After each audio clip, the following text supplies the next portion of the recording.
ഇതെൻ്റെ ഫ്രണ്ട് രഞ്ജന പഠിപ്പിച്ചു തന്ന റെസിപ്പിയാണ്. Mushroom pepper roast.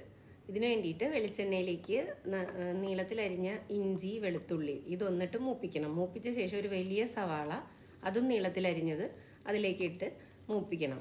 അതിനകത്തേക്ക് അല്പം ഉപ്പ് കൂടെ ചേർക്കണം. സവാള പെട്ടെന്ന് വാടാനായിട്ട് ഉപ്പ് ചേർക്കുന്നത് നല്ലതാണ്. അതിനുശേഷം അല്പം വഴണ്ട് വന്നു കഴിഞ്ഞ ശേഷം ഒരല്പം ഒരു അര ടീസ്പൂണോളം മഞ്ഞൾപ്പൊടി ചേർത്തിട്ട് ഇളക്കണം.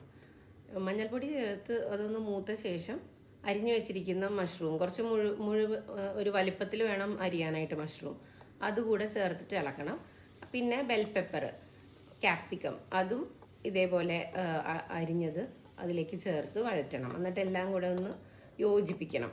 അതിനുശേഷം ഒന്ന് മൂടി വെച്ച് ഒരു 2 മിനിറ്റ് നേരം മൂടി വയ്ക്കുക. മൂടി വെച്ച ശേഷം ഒരു കപ്പ് തേങ്ങയുടെ 2-ാം പാല് അത് ഇതിലേക്ക് ഒഴിക്കണം. ആ 2-ാം പാലിൽ കിടന്നൊന്ന് മഷ്റൂമും ബെൽ പെപ്പറും വേകണം. ഇതേപോലെ വെന്ത ശേഷം തേങ്ങാപ്പാലൊന്ന് വറ്റി വരുമ്പോഴേക്കും തലപ്പാൽ ഒഴിക്കണം. തലപ്പാൽ ഒഴിച്ചു കഴിഞ്ഞാൽ പിന്നെ അതിലേക്ക് ലാസ്റ്റായിട്ട് ഒരു അര ടീസ്പൂൺ ഗരം മസാലപ്പൊടിയും അര ടീസ്പൂൺ കുരുമുളക് പൊടിയും കൂടെ ചേർക്കണം. എന്നിട്ട് സ്വിച്ച് ഓഫ് ചെയ്യണം.